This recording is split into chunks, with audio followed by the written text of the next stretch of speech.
L'histoire commence il y a 1 an. Il était encore un humain, mais il est devenu le seigneur des monstres. Il y a une dizaine d'années, des gènes de monstres ont commencé à apparaître chez l'homme. Une fois que ces gènes s'éveillent dans le corps humain, cette personne va inévitablement muter en un monstre.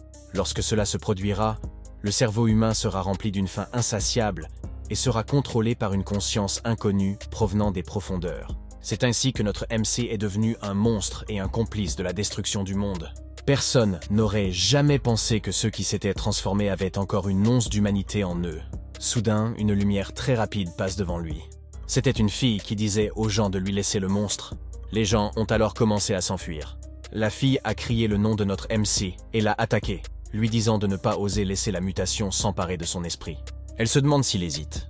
Lorsque la fumée a disparu, notre MC n'a pas attaqué la fille. Elle se demande s'il hésite vraiment. Elle pensait heureusement qu'un monstre ayant perdu la raison n'agirait pas de la sorte, et se demandait s'il pouvait être ramené à la raison. Mais notre maître de cérémonie, Zinkan, a secoué la tête et a poussé un puissant rugissement, se préparant à attaquer. Alors que le coup de poing se rapprochait d'elle, il l'a arrêtée avant de la frapper, et elle a touché son poing en pleurant. Elle lui a dit avec joie qu'il était de retour alors qu'il essayait de se retenir. Les autres monstres arrivèrent et commencèrent à lui grogner dessus. Il essaya de lutter contre ses instincts de monstre, tandis que la fille l'acclamait, mais il ne pouvait pas contrôler son moi monstrueux. La jeune fille a souri, puis il lui a donné un coup de poing dans l'estomac en poussant un grand rugissement. Il s'élança alors avec force, la projetant contre les rochers et lui faisant perdre connaissance. Il l'a regardée, et elle a lentement levé la main, lui disant de ne plus se laisser contrôler par ce monstre. Puis elle a fermé les yeux, se disant que ça ne devrait pas être comme ça. Ses yeux deviennent lentement humains. Il la dépose doucement en l'appelant par son nom, G. C'est à ce moment-là qu'il reprit enfin le contrôle. Alors que les monstres se jetaient sur elle, il les a regardés avec colère. D'une seule attaque, il détruisit les monstres qui l'attaquaient, faisant voler quelques parties de leur corps. Les 3 monstres de rang supérieur l'ont remarqué, et tous se sont lancés sur lui. Ils l'ont frappé avec force à plusieurs reprises, brisant le sol au passage. Alors qu'il le battait, il s'est dit qu'il n'accepterait pas cela, et s'il aurait pu reprendre le contrôle plus tôt, les choses auraient été différentes. Il a ensuite prononcé le nom de G. Tout en vaporisant de l'eau de Cologne, pensant qu'il s'était fait déchiqueter par l'autre monstre à l'époque. Il toucha ses yeux et remarqua qu'ils étaient redevenus humains. Il pose lentement l'eau de Cologne et constate que la date de réception est le 15 juin 2025. Il pensait qu'aujourd'hui était le 6e jour après l'examen d'entrée à l'université, la veille de son test génétique, et demain était aussi le jour où il découvrirait que son génome contenait le gène du monstre. Un localisateur serait alors installé dans son corps, et il serait discriminé par peur, ainsi qu'exclu de la société comme une sorte de bombe à retardement. Il a regardé sur le côté, et la fille dans la douche lui a dit qu'elle l'entendait prononcer les noms d'autres femmes. Il rougit en regardant les femmes sous la douche, pensant qu'il avait enfin une nouvelle chance dans la vie, même si on ne pouvait pas vraiment dire qu'il était un bon gars. Soudain, quelqu'un frappe à la porte et son téléphone se met à sonner. Il l'a regardé, c'était J.U. qui lui disait que ses copines avaient gagné 2, 3, 4, 5 et 6, savait maintenant qu'il avait ramené une fille dans une chambre d'hôtel pour son 18e anniversaire, et qu'elles étaient probablement juste devant sa chambre maintenant. Il a commencé à se souvenir de son passé, et à penser qu'il protégerait J.U. dans cette vie. Il pensait qu'il ne pouvait pas changer le fait que son corps contenait le gène du monstre, mais il s'était promis de le contrôler complètement dans cette vie. Il pensait qu'il devait être parfaitement préparé lorsque son gène monstrueux s'éveillerait complètement, et il lui restait encore 1 an avant que cela n'arrive. Il a promis que cette fois-ci, il ferait payer les monstres qui l'ont contrôlé et qui ont détruit ce monde. Soudain, il sentit quelque chose dans son cœur et son bras commença à se transformer. Il a été choqué de voir sa main muter et a pensé qu'il n'aurait pas dû réveiller sa mutation 1 an plus tôt que prévu. Mais la raison principale du réveil est le franchissement d'un certain seuil par les émotions. Et il a dû le franchir quand il s'est réveillé. La jeune fille est sortie de la salle de bain et a demandé ce qui n'allait pas. Il a regardé de son côté et s'est dit qu'il devrait avancer son plan un peu plus tôt. Ensuite, une jolie dame est sortie de la salle de bain pendant qu'il examinait son bras changé. Cependant, il s'est rendu compte qu'il pouvait encore le contrôler, du moins suffisamment pour que les autres ne le remarquent pas. Il croyait qu'il suffisait de le satisfaire avant qu'il ne devienne incontrôlable. Il ramassa sa veste sur le sol, sachant qu'il lui restait un peu de temps. Il comptait donc se libérer de la mort romantique dans laquelle il s'était engagé. Puis il a dit à la femme qu'ils n'étaient tous que des amis proches pour lui. Ils avaient une raison parce qu'il était une mauvaise personne et qu'il ne méritait rien de tout cela. Il a ensuite ouvert la porte de la chambre et a trouvé 6 autres femmes qui l'attendaient. Il leur a simplement dit qu'elles devaient désormais partir chacune de leur côté. Cependant, l'une des femmes lui a demandé pourquoi il disait cela alors qu'elle avait attendu qu'il atteigne l'âge légal pendant si longtemps. Elle s'est demandé comment il pouvait lui dire cela. Les femmes se sont rassemblées autour de lui et lui ont demandé de les laisser partager son affection de manière égale. Elle voulait essayer pour une fois. Il n'a pas réalisé à quel point il était charmant, ce qui lui a fait penser qu'il avait toujours eu un penchant pour les filles du type grande sœur. Il s'est donc retrouvé avec un groupe de filles qui correspondait à cette description. Puis il s'est enfui en leur disant qu'il était porteur d'un gène de monstre et qu'il risquait de les blesser tous accidentellement. Il a pris sa décision et ils ont dû se séparer. Les femmes le poursuivent, lui demandent ce qu'il veut dire et lui disent qu'elles ne voient pas d'inconvénient à ce qu'il soit porteur. Une minute plus tard, il atteint le hall d'entrée, sachant que ces femmes sont toutes trompeuses, car lorsqu'ils ont découvert qu'il était porteur, ils sont partis aussi vite qu'ils étaient venus, sauf Ji-Yu. Aujourd'hui encore, elle l'attendait. Elle lui a demandé si son cœur avait été brisé par ses 7 chers amis, et lui a offert de la chouette jaune et blanche, suggérant que cela pourrait guérir sa nature dévergondée. Il toucha doucement le visage de Ji-Yu, la faisant se demander pourquoi il agissait de manière si étrange et tactile, pensant qu'il ne la ferait pas attendre plus longtemps et qu'il ne lui laisserait pas de regrets. Il se pencha plus près d'elle, ce qui la poussa à demander timidement ce qu'il faisait, et s'il essayait de la séduire maintenant. Mais son cœur s'est mis à battre plus fort. Le gène du monstre commençait à avoir faim, ce qui l'a poussé à se transformer et à maudire. Elle lui a demandé s'il allait bien, et il a répondu qu'il avait juste faim, sachant qu'il devait d'abord s'occuper de la question. Puis il s'est enfui en lui criant de l'attendre à la maison et en lui promettant qu'il la retrouverait plus tard. Choquée, elle lui a demandé où il allait alors qu'il avait faim. Une minute plus tard, il regarde le magasin en se rappelant que, d'après les statistiques, environ 5% de la population est porteuse du gène du monstre. C'est l'une des raisons pour lesquelles la société n'a pas sombré dans le chaos, car seuls ceux qui possèdent le gène peuvent muter en monstres. Il sait aussi que les gens disent souvent que tant qu'ils peuvent contrôler ceux qui pourraient devenir des monstres à l'avenir, en les maîtrisant ou même en les tuant après leur mutation, la société restera pacifique. Cependant, il s'agit surtout d'une question de moralité, car en réalité, la plupart des humains ordinaires n'hésiteraient pas à tuer toute personne possédant ces gènes. Un peu plus tard, il pense avoir trouvé de la nourriture et devine qu'une nouvelle attaque de mutants a lieu dans le cinéma du quartier commercial. Les gens s'enfuyaient, criaient à l'aide et étaient poursuivis par des monstres. Un homme qui courait a renvoyé le monstre pour qu'il ne le mange pas. Mais quand il a vu Zinken, il se demanda pourquoi l'homme restait planté là. L'homme pensa que si c'était le cas, il le poussa vers le monstre, lui criant d'aller mourir à sa place. Mais le monstre l'a ignoré, ce qui a fait penser à l'homme que le monstre le prenait pour l'un d'entre eux. Il sourit donc à l'homme qui le poussait, pensant qu'il pouvait manger sans s'inquiéter. L'homme, choqué, s'est mis à crier. Il se demandait pourquoi le monstre ne l'avait pas mangé, car il pensait que c'était impossible. Mais il s'est alors souvenu d'une autre raison pour laquelle la société ne s'était pas encore effondrée. Ceux qui avaient éveillé les pouvoirs de l'intérieur, connus sous le nom de transcendés, avaient en créé un département spécial appelé « département d'extermination ». Les individus réveillés bloquèrent les monstres à l'aide d'un mur de pierre pendant qu'ils se dirigeaient vers l'intérieur du cinéma, laissant les monstres s'occuper de ceux qui s'étaient réveillés. L'homme demanda à son partenaire si tous les habitants du quartier avaient bien été évacués. Mais ce dernier répondit par la négative car Lin Shae était toujours à l'intérieur. Il lui dit qu'au vu de l'étendue des dégâts, un monstre de rang 2 devait être né. Cependant, Lin Shae était un combattant expérimenté, il ne devrait donc pas y avoir de problème. À l'intérieur du cinéma, une forte explosion se produit. Lin Shae pensait que perdre un bras en échange de sauver 3 enfants était une perte énorme pour lui. Les monstres bondissent vers lui pour l'attaquer. Mais il a simplement activé sa flamme métallique et tailladait les monstres devant lui. Lin Shae n'arrivait pas à croire qu'il avait perdu son bras contre un monstre de rang 2 et que sa réputation de combattant émérite était en jeu.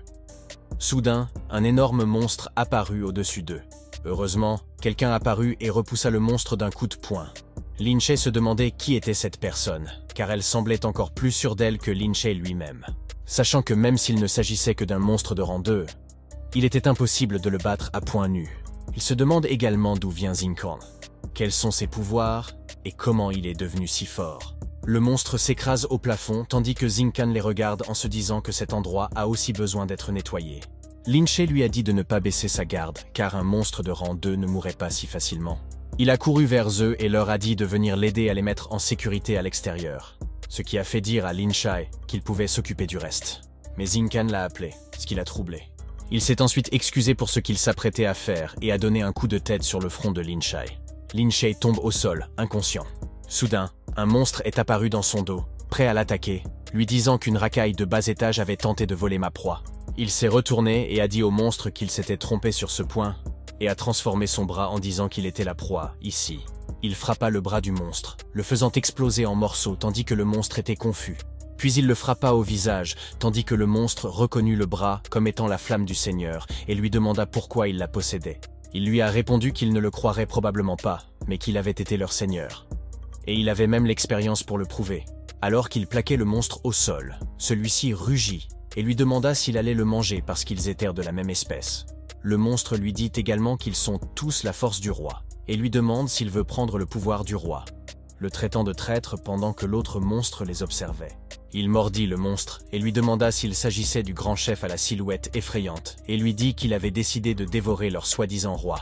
Puis il a lentement déchiré la chair du monstre pendant que celui-ci lui disait que son patron ne le laisserait pas partir aussi facilement. À l'extérieur du quartier, on entend une grande agitation.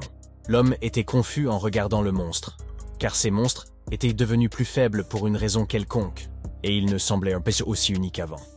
Il a dit qu'au moins, il était plus facile de s'occuper des monstres comme ça.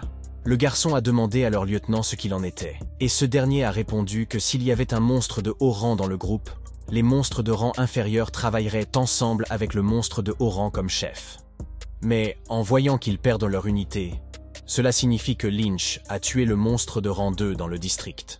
Le garçon répondit en disant que Lynchburst était extraordinaire et qu'il était jaloux de sa capacité à contrôler ses pouvoirs transcendants. Le lieutenant dit qu'il n'y a pas de problème et décide d'aller voir Lin Shae. Il n'a pas remarqué que quelque chose fuyait sous son pied. Plus tard, le lieutenant appela Lin Shae, et comme il s'y attendait, le monstre de rang 2 était mort, et il remarqua son bras et qu'il y avait même 3 enfants qui décidaient. Le garçon lui dit de ne pas s'inquiéter, même s'il perd son bras. Avec son pouvoir, il peut se montrer autant qu'il veut. Il a sauvé 3 enfants, arrêté la horde de monstres et même tué un monstre de rang 2, ce qui a fait dire à Lin Shae qu'il pouvait encore le tuer. Lynch. J'ai tenu ses bras manquants et je leur ai dit que ce n'était pas lui. Il leur a dit qu'un idiot l'avait assommé, et après avoir tué le monstre, quand il s'est réveillé, il pense avoir vu Zinkan manger le monstre. Il remarque également que le bras gauche de Zinkan brûle d'une sorte de flamme bleue, et leur dit qu'il a déjà vu le visage de Zinkan sous sa capuche, et qu'il serait capable de le reconnaître s'il le revoyait. Le garçon est surpris et demande s'il a vraiment vu Zinkan manger de la chair de monstre et s'il est sûr que Zinkan n'est pas lui-même un monstre. Le lieutenant répond qu'il existe des cas où un monstre mange un autre monstre, mais si c'est le cas, Lynch Fritz aurait également été mangé. Le lieutenant pense qu'avoir le pouvoir de vaincre un monstre de rang 2 et d'intercepter de force l'opération de sauvetage d'un exterminateur est extraordinaire, et ils émettront un mandat contre cette personne. Un transgenre non enregistré est soupçonné d'avoir des pouvoirs de renforcement musculaire avec un attribut de type métallique ou peut-être un attribut de feu et est soupçonné de souffrir d'un trouble du pica et d'un trouble de la personnalité antisociale. Les transgenres qui ont ce genre d'attitude fière et arrogante, pensant qu'ils feront un bien meilleur travail que ceux qui sont formés pour le faire, et quelqu'un comme ça deviendra certainement incontrôlable dans la société à l'avenir. Il vaut mieux éliminer le Zinkun tant qu'il est encore possible de le faire. Il rote et pense que même si l'on dit que les premiers stades de l'évolution sont les plus faciles, il est tout de même surprenant qu'il évolue directement vers le rang 2. Il a décidé de rentrer chez lui et a été surpris de constater que sa maison était encore intacte et que les appartements de ce quartier étaient toujours debout. À l'époque, après s'être occupé de toutes les filles, il était déjà 3 heures du matin lorsqu'il est rentré et toute la communauté subissait une panne d'électricité. Il était évident que toute l'énergie électrique avait été redirigée et absorbée par Ziyu, qui se trouvait chez elle à ce moment-là. Puis, en raison de l'éveil initial de ses super-pouvoirs, elle en avait perdu le contrôle et a accidentellement détruit l'ensemble de l'immeuble dans lequel elle vivait. Les 136 personnes qui se trouvaient dans l'immeuble à ce moment-là, y compris ses parents, sont mortes, et cet incident lui a causé un grave traumatisme mental, ainsi qu'une cicatrice qui ne guérit pas sur son visage. Il regarde l'heure sur son téléphone et constate qu'il est plus de 11h30, soit d'encore 4 heures avant 330. Il pense qu'il a encore assez de temps, mais remarque que les lampadaires ne devraient pas s'éteindre seulement à cette heure-là, et se demande ce qui se passe. Pendant ce temps, à l'intérieur de l'appartement, Ziyu était sur le point de toucher son téléphone lorsqu'il s'est soudainement cassé à cause de l'électricité. Elle regarde sa main, sachant qu'elle ne peut pas bouger, sinon l'électricité s'échapperait. L'électricité a commencé à se répandre, et elle a pensé à ses parents. Son corps se sentait piégé, elle ne pouvait ni bouger ni parler fort.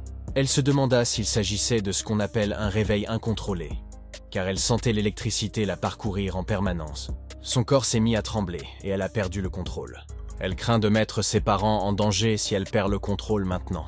Ses cheveux se mirent à briller, et elle réalisa qu'elle ne pouvait plus les contenir longtemps.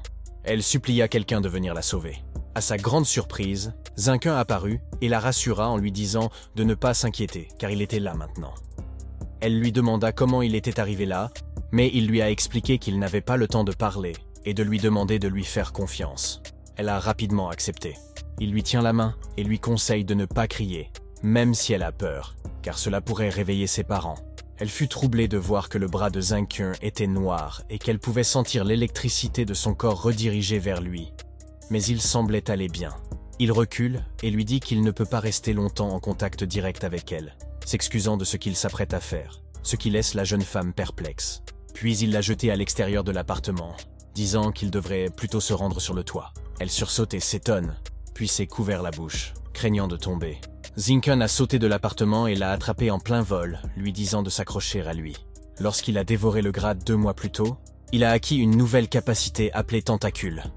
Il s'en servit pour s'agripper à l'appartement et s'en rapprocher, avant d'atterrir sans encombre. Il lui a dit qu'elle allait l'électrocuter à mort et l'a exhorté à libérer toute son électricité à cet endroit. Il lui a montré le ciel et lui a demandé de tout y verser, ce qu'elle a accepté. Elle ouvrit la bouche et libéra toute l'électricité dans le ciel, ce qui soulagea Zinken d'être arrivé à temps. Pendant qu'il regardait, l'électricité s'estompait progressivement, et il pensait que les événements malheureux de la dernière fois ne se reproduiraient plus. Quelques secondes plus tard, Ju allait bien, et elle remarqua les bras de Zinken. Alors que son bras était redevenu normal, il lui a dit qu'il s'était transformé en monstre, mais que heureusement, il pouvait l'étouffer avec sa seule main gauche. Elle a commencé à se sentir triste, et lui a couvert la bouche, le traitant d'idiot. Elle lui a dit de ne pas le dire à haute voix, et de n'en parler à personne. Elle lui a expliqué que dans ce monde, beaucoup de gens méprisent tôt les monstres, et qu'il serait en danger si on le découvrait. Elle a suggéré qu'il aurait pu lui donner une excuse, mais il s'est contenté de se moquer d'elle, ce qui l'a amené à lui demander pourquoi il riait, car il s'agissait d'une affaire sérieuse. Il lui a pris l'épaule et lui a dit qu'il serait honnête avec elle puisqu'elle était celle qui lui avait demandé et la seule personne dans ce monde en qui il avait une confiance inconditionnelle. Elle lui répond, tout en regardant l'étoile, qu'elle parie qu'il a dit la même chose à ses 7 autres petites amies, mais il lui répond que non, bien sûr. Elle lui dit que même si c'est une étoile filante, elle ne fermera pas les yeux et ne fera pas de vœux avec lui dans les parages. Mais il lui répond que c'est n'importe quoi. Il pense que c'est probablement quelqu'un du laboratoire de recherche génétique, et comme elle est incontrôlable, son pouvoir a causé tout ce remue-ménage à l'instant. Ils sont certainement venus la chercher. Soudain, un vieil homme et une infirmière se rendent sur le toit. Le vieil homme dit qu'ils les ont trouvés sur le toit et pense que l'un d'entre eux est probablement celui qui a libéré autant d'énergie incontrôlée. Le vieil homme leur dit de ne pas s'inquiéter parce qu'ils sont de l'institution de recherche génétique et leur demande lequel d'entre eux a libéré l'électricité. G répond que c'est elle. Le vieil homme lui dit que ce n'est pas grave car elle a bien agi tout à l'heure, en évitant beaucoup de dégâts en étant sur le toit. Il ordonne à l'infirmière, Zayalu, de leur faire passer le test réactif pour les transcendants, ce qu'elle fait. Le vieil homme leur dit que Zinken a peut-être éveillé un pouvoir transcendé, car il est resté indemne, même au milieu d'une telle quantité d'électricité incontrôlée. Il dit ensuite à Jiyu de ne pas s'inquiéter car ils ont juste besoin d'un peu de son sang, ce à quoi elle répond « D'accord ». Le vieil homme met du sang Jiyu dans le réactif, et elle brille tellement qu'elle choque le vieil homme. On peut se demander de quelle réaction divine il s'agit. Il dit aussi que G va dépasser le record du pourcentage le plus élevé du gène transcendé.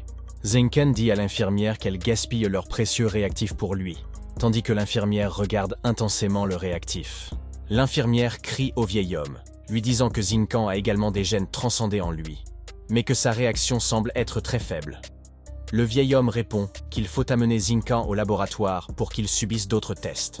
Surpris et confus, il s'est dit qu'il s'agissait peut-être d'un kit de test défectueux et qu'il ne possédait que les gènes du monstre, mais il s'est souvenu qu'à l'époque, l'exterminateur s'était fait mordre le bras par ce monstre et qu'il l'avait dévoré.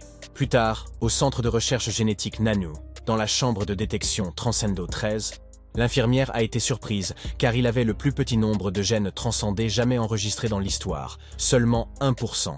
Elle lui a dit que son nombre de gènes était exceptionnellement bas, mais qu'il possédait un corps puissant. Il pensait qu'après sa mutation, son corps était devenu plus fort. Il a alors demandé poliment à l'infirmière s'il pouvait remettre sa chemise. Il se demanda si la présence de gènes transcendants en lui était due à son corps de demi-monstre, ou si elle résultait de la dévoration d'un monstre qui avait consommé la chair d'un transcendant. Il songea qu'obtenir plus de gènes transcendants lui permettrait d'entrer à l'Institut Nanu, ce qui était bien mieux que d'être continuellement testé pour le gène du monstre et surveillé. En enfilant sa veste, il a demandé à l'infirmière s'il pouvait encore s'inscrire à l'Institut Nanu, avec seulement 1% de gènes transcendants. L'infirmière lui répondit que le doyen de l'Institut avait déclaré qu'il pouvait s'inscrire s'il possédait des gènes transcendants. Elle a ajouté qu'à partir de maintenant, elle serait son aînée. Elle lui a suggéré de se reposer, l'assurant qu'elle l'aiderait à s'inscrire. Il la remercie pour son aide. En ouvrant la porte, ils ont remarqué que des personnes couraient dans le couloir. Ils ont suivi l'agitation qui régnait à l'extérieur du couloir et ont entendu dire qu'un test d'attributs était en cours. Ils ont décidé d'y assister. Auparavant, il était tellement préoccupé par ses gènes de monstres mutés à 99% qu'il n'avait pas prêté attention au chaos provoqué par les résultats de GU. Dans la chambre de détection du Transcender, les personnes se trouvant derrière la vitre ont été stupéfaites de voir Gu supporter 500 volts d'électricité sans aucun dommage. Zinken, qui se tenait à l'arrière, entendit la foule discuter de son incroyable résistance et se demanda combien elle pouvait encore supporter.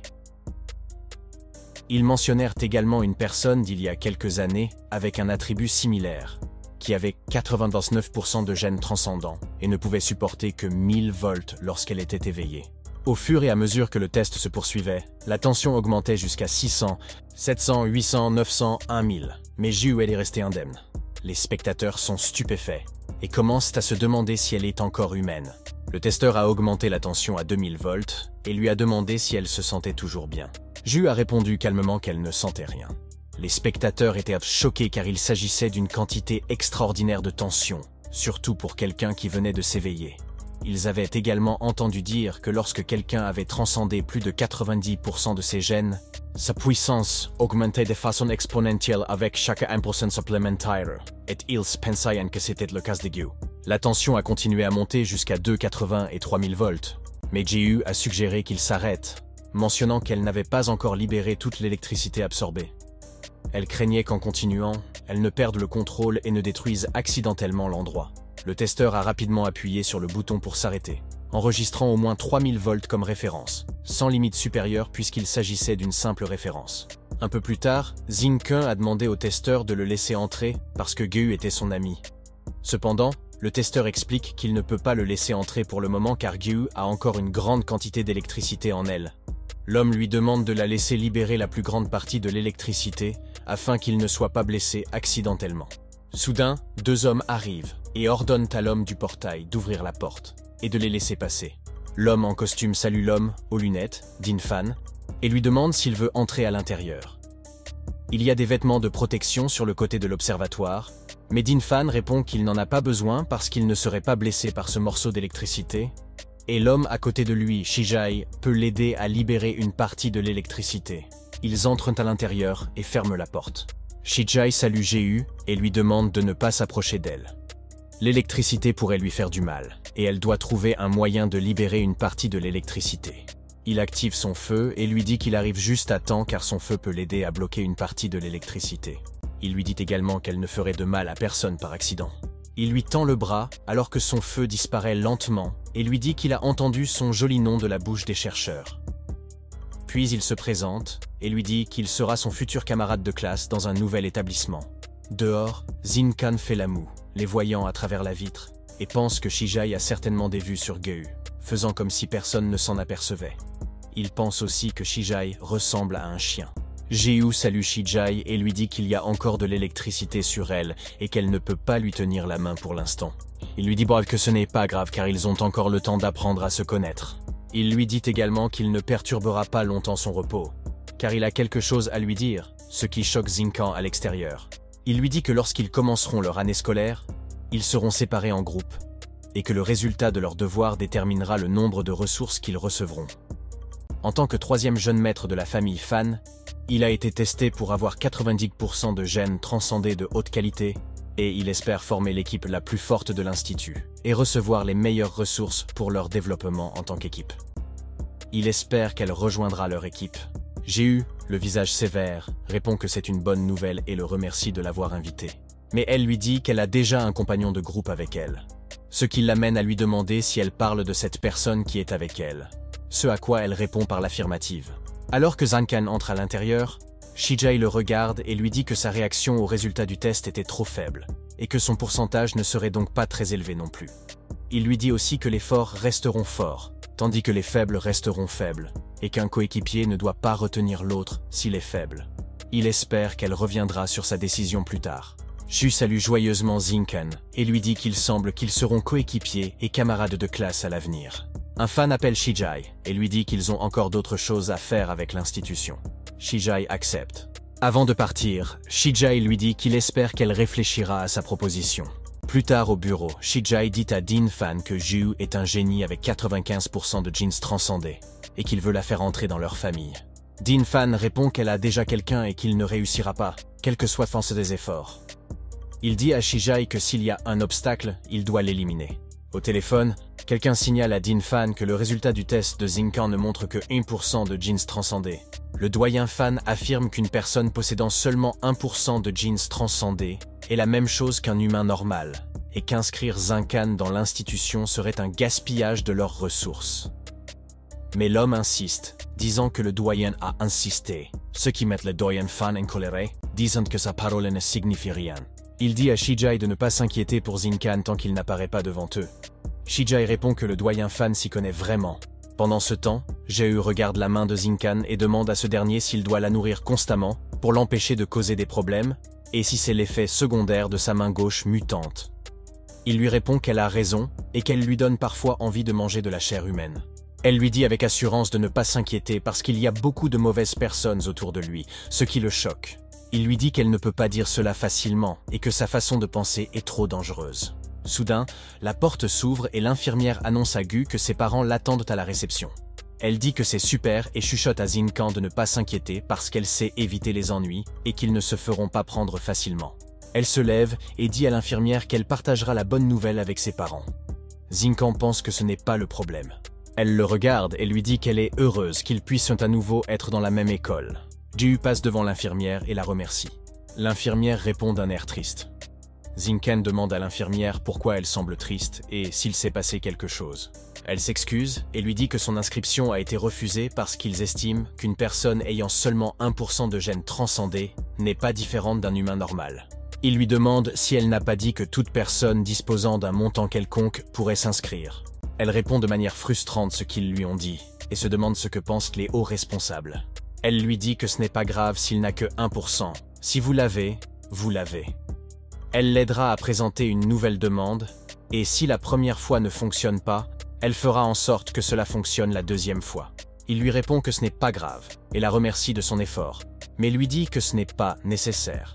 Il lui dit également que ce sont eux qui ont l'autorité pour déterminer ces choses, et qu'elle pourrait avoir des problèmes si elle continue à essayer de l'aider.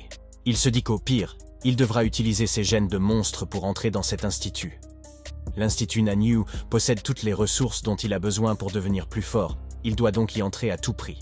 Soudain, son téléphone sonne et lui annonce qu'il considère qu'il possède les gènes requis, et qu'il lui donne une nouvelle chance de s'inscrire. Il sourit, sachant qu'il a une chance maintenant. Quelque part, elle est œillette en colère, et se demande ce qu'il pense, parce qu'il donne à Zincan une chance de participer au dernier test. Il pense que ceux qui ne parviennent pas à éveiller leur pouvoir au bout d'un an à l'Institut Nanyu pour les transcendants sont encouragés à abandonner et que le dernier test a été créé comme une dernière chance pour eux de rester dans l'Institut. Il se demande pourquoi il laisse participer quelqu'un qui n'est pas étudiant.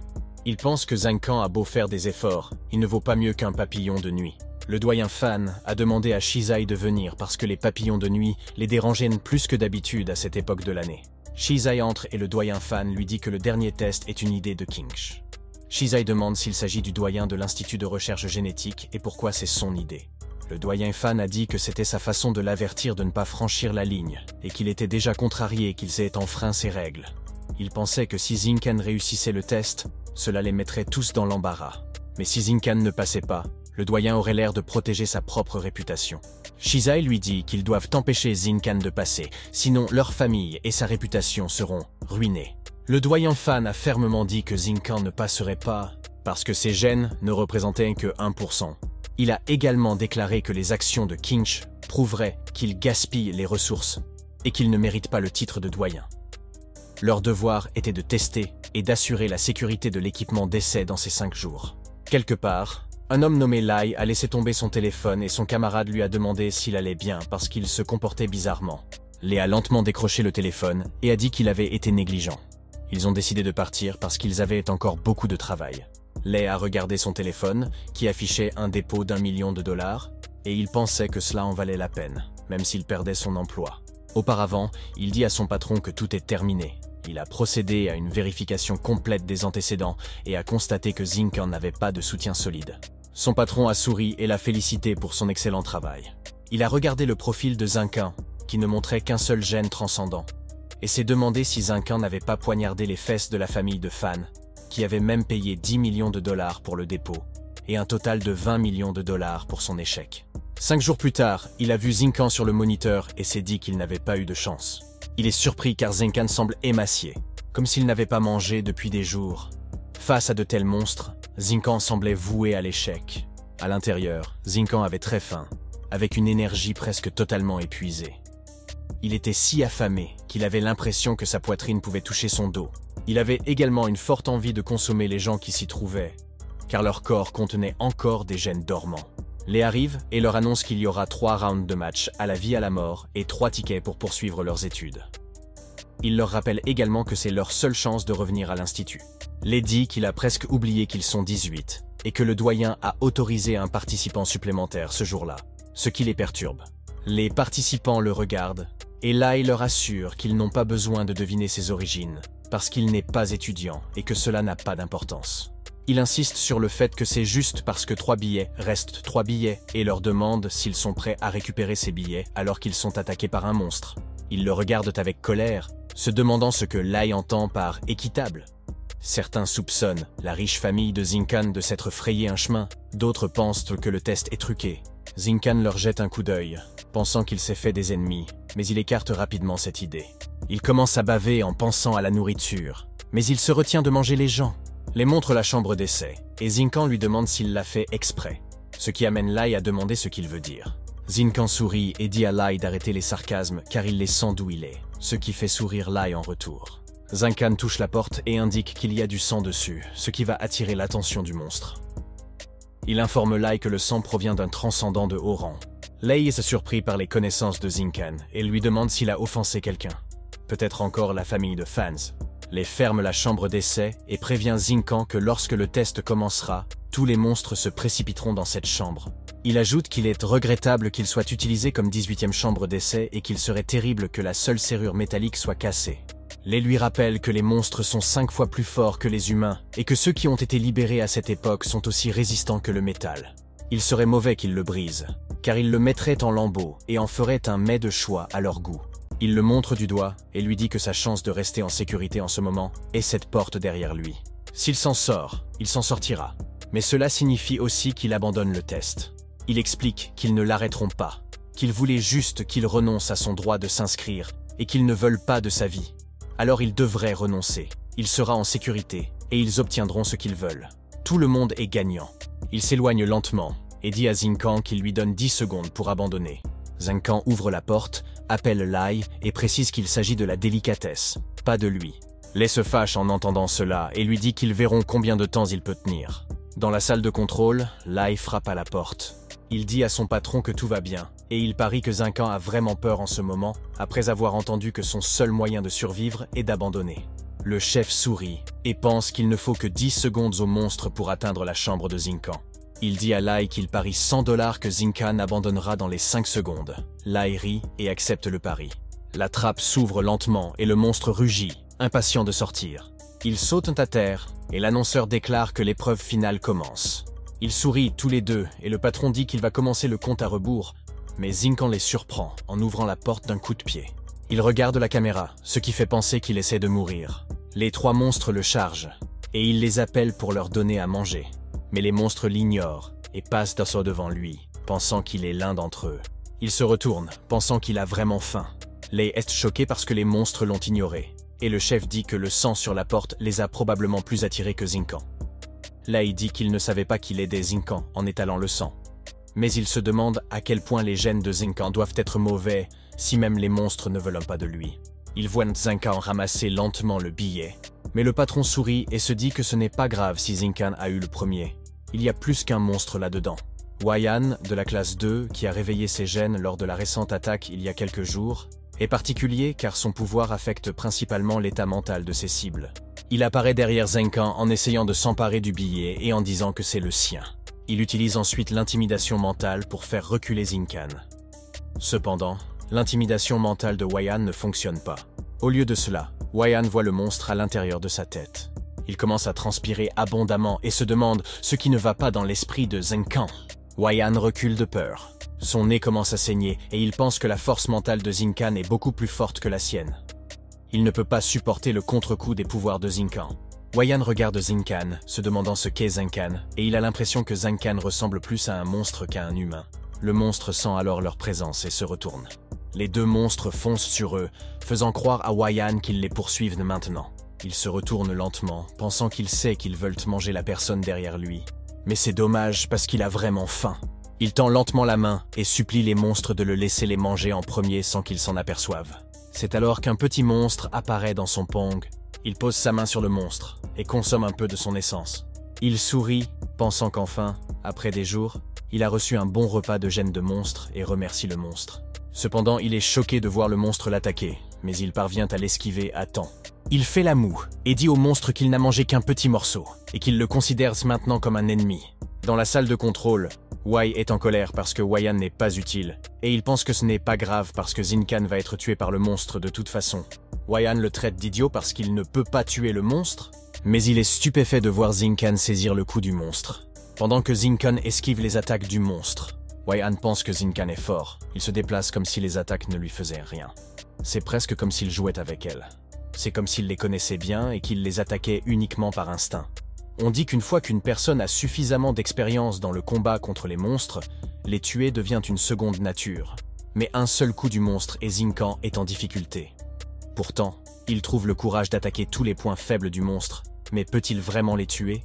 Zincan déchire l'un des monstres en deux, puis se retourne et déchire l'autre monstre en deux. Hwayan est choqué et pense que c'est probablement la raison pour laquelle la force mentale de Zincan est si forte. Il a dû tuer de nombreux monstres par le passé. Hwayan est également choqué et demande à son chef ce qu'ils doivent faire. Le patron sourit et dit à Hwayan de ne pas s'inquiéter. Les autres élèves ont encerclé Zincan et il leur a demandé ce qu'ils allaient faire maintenant. Zhao Sheng lui dit qu'il est normal d'être un peu effrayé car c'est le dernier test pour certains d'entre eux, d'autant plus qu'il s'est frayé un chemin jusqu'ici et qu'ils ne le laisseront pas partir aussi facilement. Il lui a ensuite demandé de lui remettre le billet. Hwayan dit à Zhao Sheng de ne pas mettre Zincan en colère car il est dangereux. Il a traité Hwayan d'ordure inutile et a dit qu'il se rendait avant même de l'avoir attaqué, ce qui était humiliant car il le considérait comme son plus grand rival avant cela. Mais Hwayan lui a dit qu'il ne comprenait pas. Zhao Sheng a ordonné à tout le monde de l'entourer et de prendre le billet des mains de Zincan. L'autre gars a rappelé à Zhao Sheng ce qu'il avait dit à propos de la lutte à armes égales pour les billets après les avoir obtenus. Zhao Sheng lui répondit de ne pas s'inquiéter, car il avait dit que le gagnant traiterait le perdant plus tard. Il se retourna et dit à Baldi qu'il le laisserait avec le monstre et qu'il ne les dérangerait pas parce qu'il s'occuperait de celui qui s'est introduit par la corruption. Baldi a répondu qu'il n'y avait pas de problème. L'autre homme a dit à Baldi qu'il devait attirer le monstre au loin. Mais Baldi dit que ce n'est pas nécessaire, car si Zincan a tué deux monstres aussi facilement, cela signifie que quelqu'un a rendu le test plus facile. Le monstre a lancé une attaque, et Baldi a dit à l'autre gars qu'ils avaient probablement affamé le monstre avant de le relâcher là-dedans. Il a ensuite donné un coup de poing dans la main du monstre, en disant qu'il voulait marquer lui aussi. Mais son poing s'est plié, et le monstre l'a frappé au visage, le projetant durement sur le sol, choquant l'autre homme. Zhao Sheng traite Baldi d'imbécile, et pense que ses muscles sont entrés dans son cerveau. Il se retourne vers Zincan et le voit lancer une attaque. Zincan jure et pense qu'il le tuera s'il utilise sa main gauche. Sa main gauche a complètement changé, et après avoir mangé le monstre de rang 2, sa main est également passée au rang 2. Il peut désormais libérer un tentacule d'environ 8 mètres de long, et il est au moins 10 fois plus fort qu'un humain normal. Même lorsqu'il n'est pas à l'état de monstre, il a la force d'un monstre de rang 1 et un seul coup de poing pourrait libérer son cerveau de son crâne. Il ne peut pas vraiment tuer quelqu'un pour l'instant, alors il a décidé d'être doux. Son coup de poing a atterri sur le visage de Zhao Sheng, l'envoyant au sol, surprenant les concurrents voisins, et il pensait s'être surestimé. Il a attrapé Zhao Sheng, lui a demandé s'il allait bien et lui a dit de ne pas mourir sur lui. Il a remarqué que Zhao Sheng respirait encore, et s'est dit qu'il allait bien. Il lâche ensuite Zhao Sheng, regarde les autres concurrents et leur demande s'ils veulent toujours son billet. Le type qui tenait Baldi s'enfuyait du monstre, demandant de l'aide à Zhao Sheng parce que Baldi avait été blessé par le monstre et qu'il ne pouvait pas le retenir plus longtemps. Zhao Sheng shakily a demandé de l'aide et a proposé de payer 50 000 €. Il s'est excusé d'avoir cru qu'il avait pu entrer par la corruption et le billet lui appartenait. Il a accepté d'aider et a regardé l'appareil photo. Pourquoi était-il en colère? Parce qu'il pensait qu'ils étaient tous inutiles et il ne pouvait pas croire qu'ils avaient tous reculé. Le patron a informé la salle de contrôle qu'il fallait mettre plus de pression sur les participants et libérer les monstres numérotés de 21 à 23. La salle de contrôle a tenté d'argumenter, mais le patron a insisté pour les libérer et ils ont accepté. Lee expliqua à son patron que les monstres de plus de 20 étaient des monstres de rang 1 de pointe, bien plus forts que les monstres de rang 1 ordinaires. Il ne pensait pas que le gamin survivrait à une rencontre avec eux. Le chef répondit que Zinken ne mourrait pas car il avait probablement réveillé ses pouvoirs. Même si ce n'était pas le cas, il devait être à mi-chemin. Et affronter des monstres plus puissants l'aiderait à réveiller ses capacités.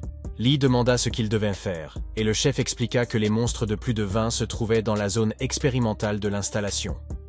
La porte séparant la zone expérimentale de la zone de libération s'était déjà ouverte.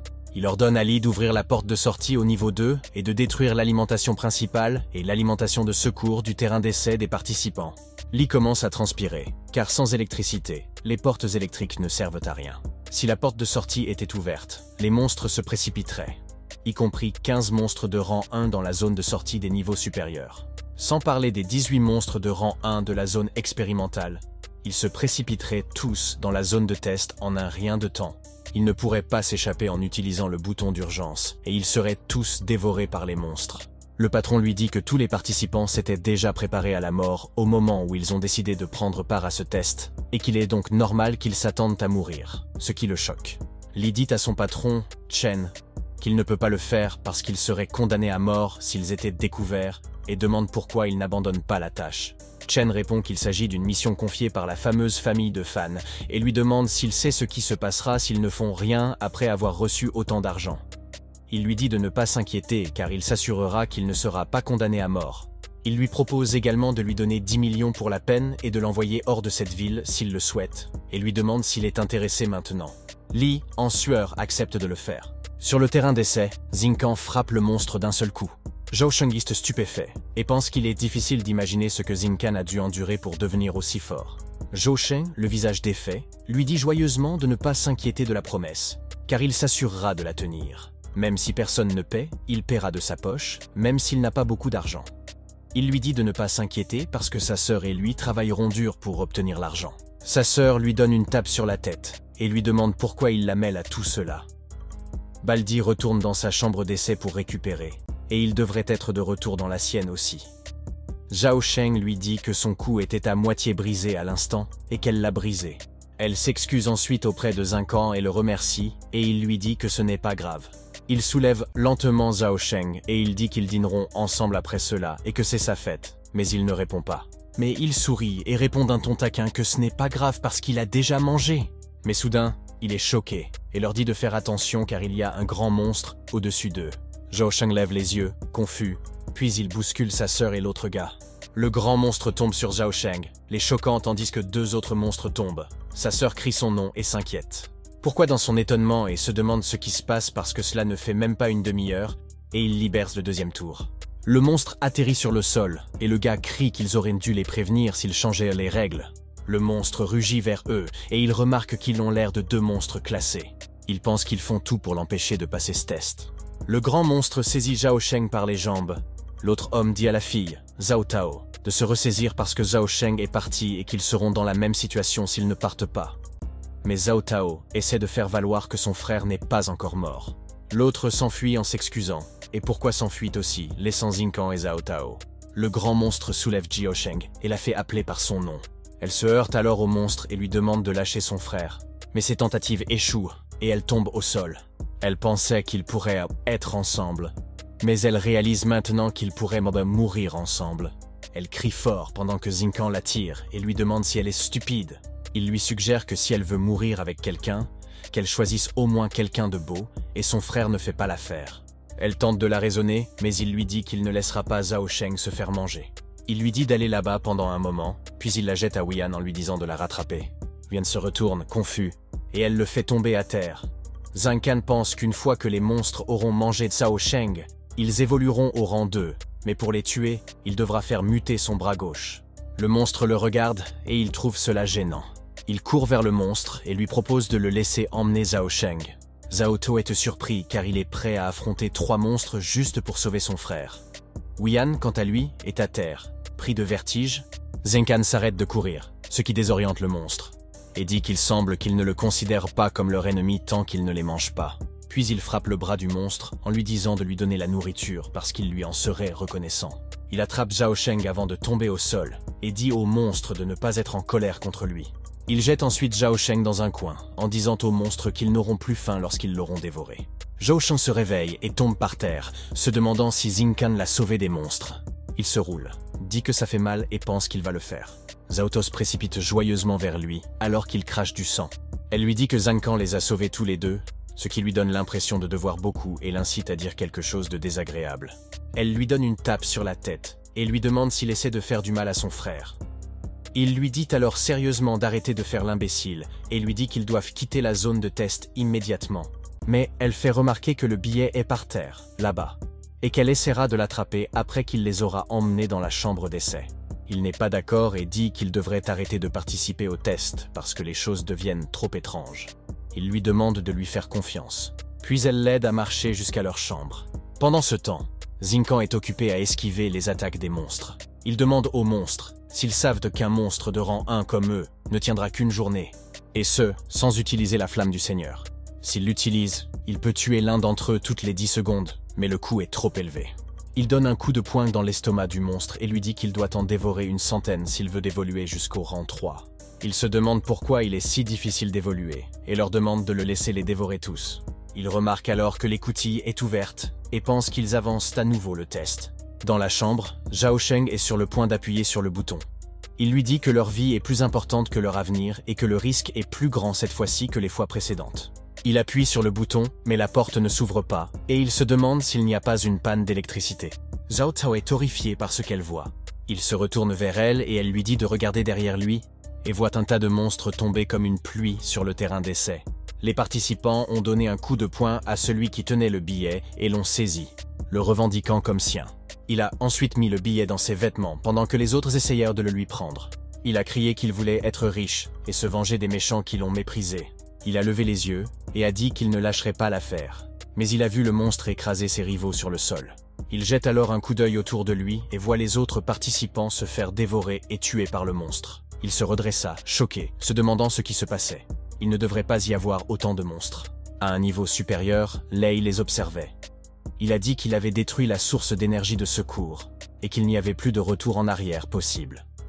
Tout le monde pouvait blâmer Zincan pour cela. Life pensait que sans Zincan, il ne risquait pas d'être condamné à mort pour avoir libéré tous ces monstres.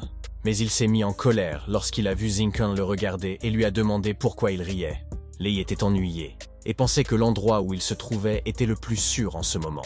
Il fait un doigt d'honneur à Zincan et pense qu'il devrait le remercier car sans lui, il n'aurait pas pu gagner 10 millions.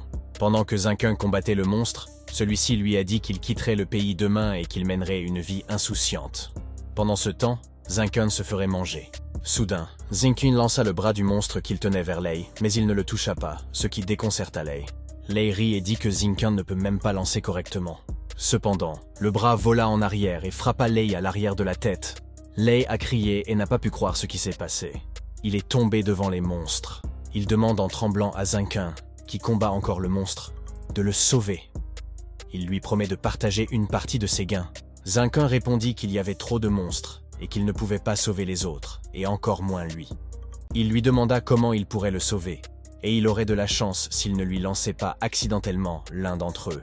Il a ensuite poussé le monstre de manière ludique et a souri en disant qu'il en avait accidentellement poussé un vers lui, et il semblait qu'il deviendrait bientôt leur repas. Puis le monstre a mangé Lei. Soudain, un des monstres a fait pousser un tentacule derrière son cou et a commencé à renifler. Le monstre grogna et reconnut qu'il s'agissait d'un traître. Zinke remarque également un autre monstre évoluant à ses côtés et réfléchit, comme prévu. Les deux monstres classés plus loin ne sont pas assez stupides pour ne pas se rendre compte qu'il a déjà dévoré leur espèce. Il demande ensuite au monstre de ne pas se liguer contre lui. Quelque part en haut, Chen observe Zinke et se dit que la tâche confiée par la famille Fan n'est vraiment pas facile à accomplir, mais qu'il doit mettre un terme à tout cela. Il sourit en pensant que ces monstres capables d'évoluer ont déjà mangé plus de 30 participants, et que même un transcendant 3 étoiles ne pourrait pas s'en sortir vivant. Il passe ensuite la porte et zappe l'or qui le retient, pensant qu'il n'a plus qu'à aller fermer la dernière porte qui mène au deuxième niveau. Puis il absorbe et la chose qui tient la porte s'écroule. La porte se referme et il pense que tout est fini. À l'entrée de la salle de contrôle du deuxième niveau, les deux hommes sont inconscients. Il les asperge d'eau et ils ouvrent lentement les yeux.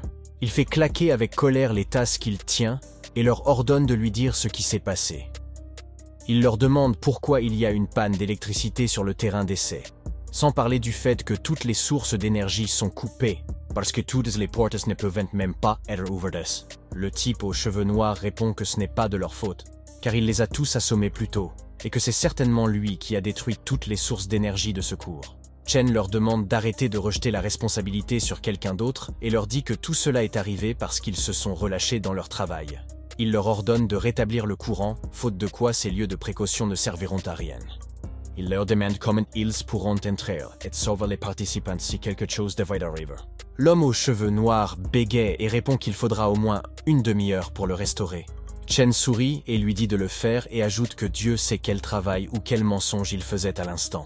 Le type aux lunettes leur dit d'attendre 1 minute et suggère que s'il y libère un monstre sur le terrain d'essai, ils doivent avertir le siège du département d'extermination pour qu'il nettoie d'abord le terrain par la force. Chen est contrarié d'entendre cela et lui dit qu'ils devront alors payer au moins 100 millions et qu'ils devront le sortir de sa poche. Il leur demande quelles raisons ils invoquent pour les traîner jusque-là. Il leur demande également s'ils peuvent dire qu'ils soupçonnaient un technicien d'avoir fait une farce et d'avoir cassé du matériel à cet endroit, et qu'ils ont ensuite appelé l'exterminateur pour qu'il détruise de force l'entrée principale de leur bâtiment.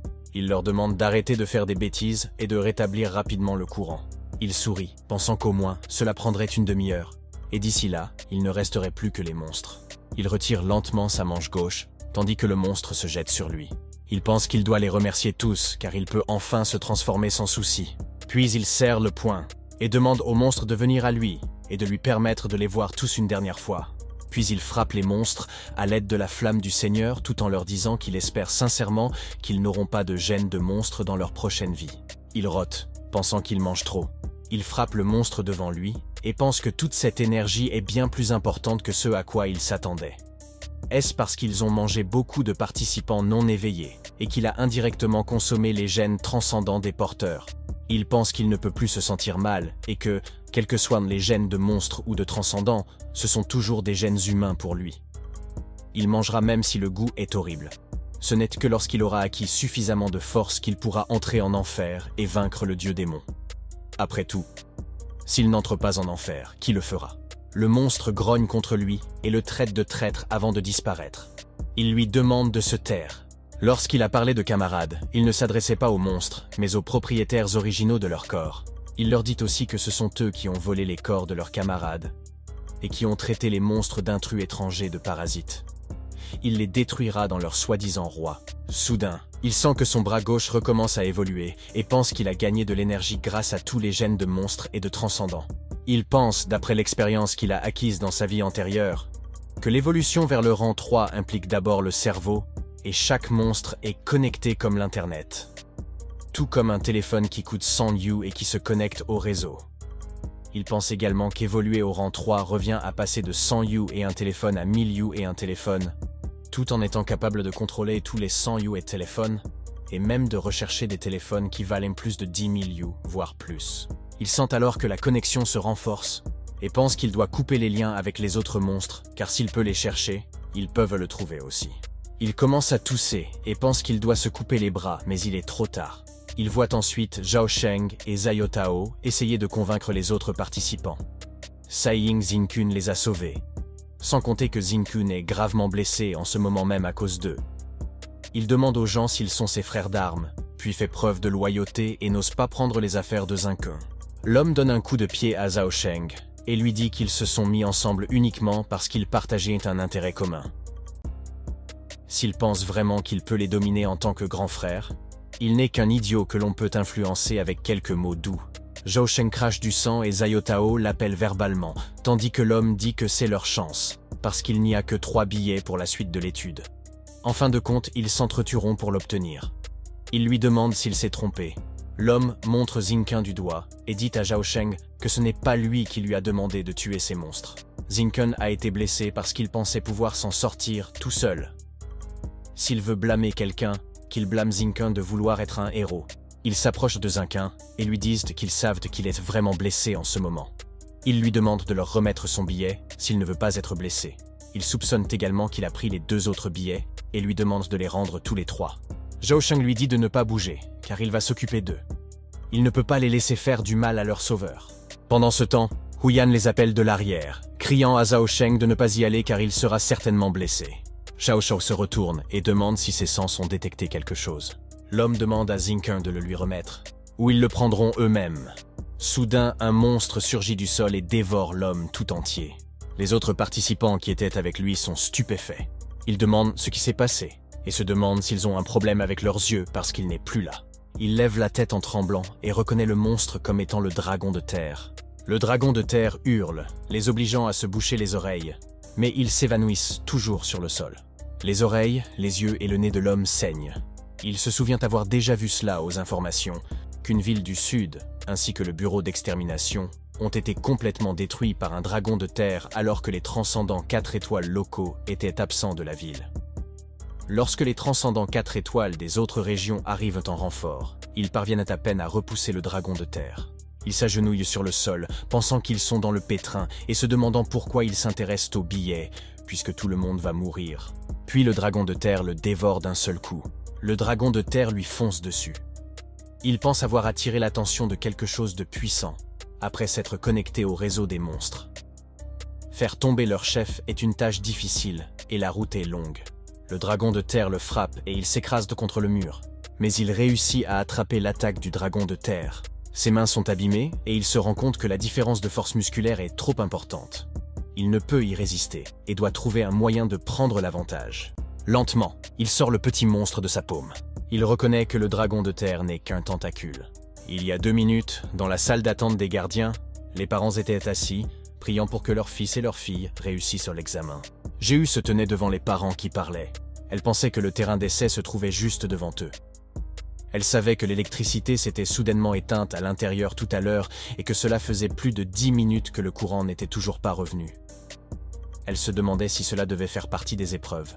Elle s'est approchée des gardes et leur a dit qu'elle était une nouvelle élève de l'Académie du Transcendant. Elle a senti qu'il y avait quelque chose d'anormal avec le pouvoir à l'intérieur du terrain d'essai à l'instant. Les parents ont été choqués d'entendre cela, et les gardes se sont demandé comment Ji-Yu était au courant. Le gardien lui demande de quoi elle parle car tout fonctionne normalement à l'intérieur. Il lui a demandé de retourner s'asseoir, faute de quoi il serait contraint de l'expulser de la zone d'attente. Elle a expliqué aux gardes que l'électricité était sa capacité transcendée et qu'elle pouvait effectivement envoyer quelque chose d'anormal à l'intérieur. L'autre garde lui a crié dessus en lui demandant quel membre de sa famille ça l'était et lui a rappelé que la zone était réservée aux membres de la famille des participants. Soudain, elle a ressenti une pression intense et les parents des participants se sont effondrés alors qu'ils étaient assis. Les gardes tombent à genoux et se demandent ce qui se passe et si quelque chose ne va pas à l'intérieur. Elle s'est tenue la poitrine et a repensé à l'évanouissement et au sentiment de malaise qu'elle a éprouvé en réalisant que quelque chose lui manquait. Elle est entrée à l'intérieur alors que les gardes lui disaient qu'elle ne pouvait pas entrer. À l'intérieur, elle a suivi l'électricité qu'elle a sentie et regarde à sa gauche. Elle pensait que c'était là, dans la zone de rétablissement du courant. Un homme leur criait de se dépêcher de rétablir le courant parce que les enfants à l'intérieur attendaient qu'ils ouvrent la porte. Il a précisé que le directeur avait dit que la porte du 2e étage était également verrouillée et qu'ils allaient donc se concentrer sur la restauration de la porte du 1er étage et un premier. L'homme pensait qu'ils étaient en train de réparer ces choses parce que tout le monde pouvait sentir cette pression écrasante qui passait par cette porte. Cette porte ne pouvait même pas être traversée par un missile. Il pensait aussi qu'un monstre terrifiant avait dû apparaître à l'intérieur et qu'ils étaient un peu plus en sécurité, avec cette porte comme barrière. Le service d'extermination devait déjà avoir été prévenu avec tout ce grabouge, et ils n'auraient qu'à prendre leur temps pour rétablir l'électricité jusqu'à ce que les exterminateurs arrivent. Elle est entrée et leur a demandé de la laisser s'occuper de l'affaire. Le type lui a demandé qui elle était et qui l'avait laissée entrer. Elle lui a dit qu'elle était en première année à l'Académie des Transcendants avec 95% de jeans transcendants. Elle avait un attribut d'électricité et pouvait aider à rétablir le courant à l'intérieur. Le type lui a dit qu'elle ne comptait pas, même si elle était en première année et qu'elle n'avait pas atteint le statut de transcendant de premier niveau. Il a douté qu'elle ait stocké suffisamment d'énergie électrique et lui a demandé comment elle pensait pouvoir rétablir le courant. Il lui a dit de sortir de là. Elle lui répond qu'il a raison, qu'elle n'a pas d'énergie électrique stockée. Mais tant qu'elle serait dans une ville, elle en aurait une quantité illimitée. Elle a alors commencé à absorber de l'électricité, et l'homme a remarqué que des particules électriques visibles apparaissaient. Il s'est demandé d'où elles venaient et les a touchées, s'électrocutant au passage. En regardant Jehu, il s'est rendu compte que l'électricité était exposée directement dans son corps et qu'elle ne semblait rien ressentir. Il se souvint alors de la rumeur qui circulait à propos d'un futur prodige dont le djinn était transcendé à 95% et se demanda si c'était bien elle. Le moniteur commença à s'éclaircir et il pensa qu'elle pourrait être en mesure de rétablir le courant dans l'installation. Si cela continuait, elle pourrait essayer d'ouvrir l'entrée et il ne pouvait pas permettre que cela se produise.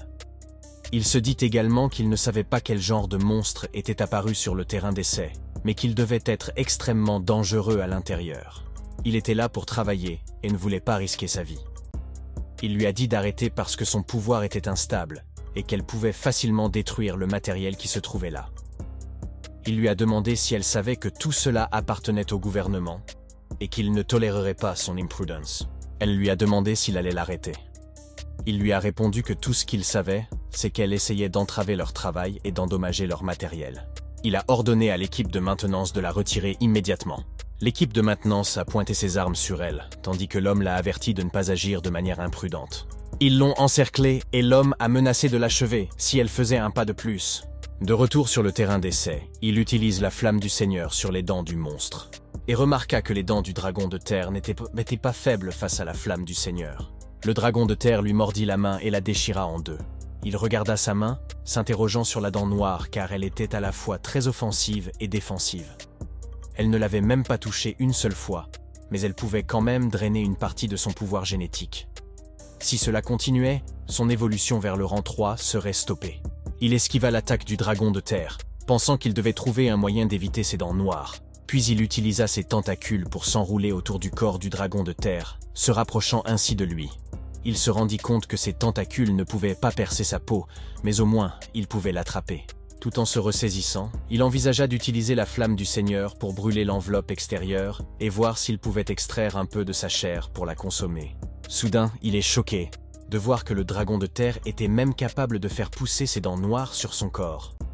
Son corps transperça les dents du dragon de terre, et il était sur le point d'utiliser sa puissance maximale, alors que le dragon de terre était sur le point de le dévorer à son tour.